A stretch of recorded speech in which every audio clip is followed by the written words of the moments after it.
Salut à toi, j'espère que tu vas bien. Alors, ça fait hyper longtemps que j'ai pas fait une vidéo, mais là, les concours arrivent très vite. Il reste à peu près moins de 2 mois avant les concours. Donc, les vacances sont finies. On est sur la dernière ligne droite avant les vacances. Donc, je vais essayer de te donner un maximum de conseils pendant cette période-là pour que tu réussisses au mieux les concours. Donc, vraiment, si tu as des questions, comment réviser, comment se préparer, quel sujet faire, n'hésite pas. Écris-moi un message dans la barre de commentaires et je me ferai un plaisir pour y répondre. Donc, je vais essayer vraiment, comme j'ai dit, essayer de faire le maximum de vidéos avant les concours pour vous aider au mieux. Donc là, cette vidéo va consister simplement en comment je vois cette préparation. Donc normalement, il va te rester un peu autour de 2 semaines de cours.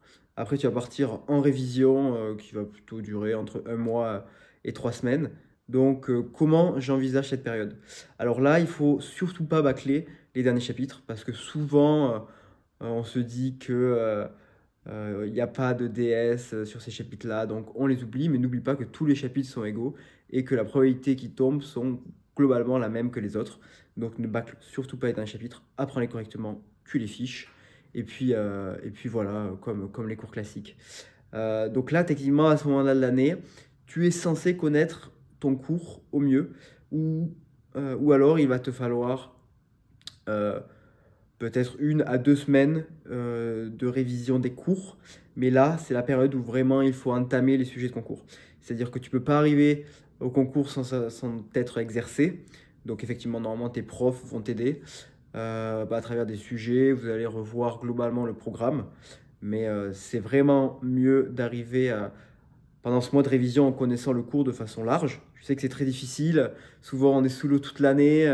On essaie de rattraper le retard pendant les vacances et le dernier mois de révision est consacré au cours. Mais il faut vraiment pas négliger cette partie exercice, cette partie entraînement de sujet qui va te permettre vraiment de voir ce qui t'attend pendant ce mois de concours si tu passes tous les concours, donc Polytechnique, Minpon, Centrale, CCINP, E3A. Donc là, le conseil que je pourrais te donner, c'est de vraiment réviser les cours avant cette période de révision. La première semaine et la deuxième, enfin une semaine ou 2 semaines pour toi, ça dépend de tes avancements en termes de révision. Focalise-toi vraiment sur le cours et garde au moins une semaine. Donc moi, je conseille vraiment 2 semaines où là, tu fais que des sujets. Matin sujet, l'après-midi sujet, euh, afin de t'exercer. Il est évident qu'il faut s'exercer sur des sujets de type concours, donc le concours que tu souhaites. Si tu souhaites mine, bah, il faut faire globalement que des mines.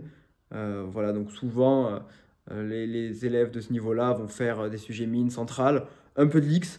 Alors, il y a des sujets qui sont très intéressants à l'X, certains qui ne sont pas du tout. On est tellement dans un niveau de complexité élevé qu'il ne vaut mieux pas faire un sujet de l'X. Si on n'est pas à jour sur le cours, il faut vraiment pas. Et si on veut voir un peu de limite de programme, un peu d'hors programme, je conseille de faire du mine central, c'est super. Et si on veut réviser, je trouve qu'il y a des sujets E3 SCCB qui sont super pour réviser des matières. Si on sait les faire, ben, c'est que globalement on connaît son cours. Et si on a des lacunes sur des sujets, c'est que globalement il faut revoir le cours.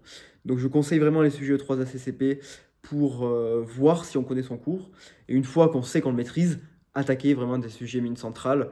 Et une fois que, bon, si on peut et si on a le temps, attaquer un petit sujet de Polytechnique, ça fait jamais de mal, surtout si on veut le préparer. Si vous voulez préparer Polytechnique, il faut forcément faire du sujet, vous ne pourrez pas y aller, entre guillemets, la fleur au fusil. Donc préparez-vous au mieux euh, pendant ce mois de révision. Souvent, c'est là où les élèves font la différence. Globalement, les élèves sont sous l'eau toute l'année. Les DS, bon, ils arrachent des notes. Et à la fin, ce mois de révision, en fait, c'est un arrêt dans les cours. Ça permet de mettre les idées en place, de bien comprendre les liens entre les parties. Donc, il y a vraiment des gros écarts de niveau qui se font à ce moment-là. Donc, vraiment, si vous vous dites, ah, j'ai pas le niveau pour tel ou tel concours, vraiment, ne perdez pas espoir. Vous pouvez vraiment prendre, sans blague, je pense que vous pouvez vraiment prendre 500 places dans un concours si vous y mettez à fond par rapport à quelqu'un qui y va en touriste. Vous ferez vraiment une différence si vous préparez au mieux ce mois de révision qui va arriver. Donc pour cela, vraiment, si vous avez des questions de préparation, je le redis, Mais n'hésitez pas à mettre un message dans la barre de commentaires ou à envoyer un mail à l'adresse qui est dans la description. On vous répondra, on sera là pour vous aider au maximum. Ce qui est important aussi pendant ce mois de révision, c'est de trouver des binômes, un binôme ou un groupe de révision pour éviter de péter un câble. Parce que là, en fait, vous êtes constamment soutenu par les cours la journée, donc vous n'avez pas besoin de faire cet effort. Alors que là, vous allez être tout seul, livré entre guillemets à vous-même. Il va falloir réussir à se motiver.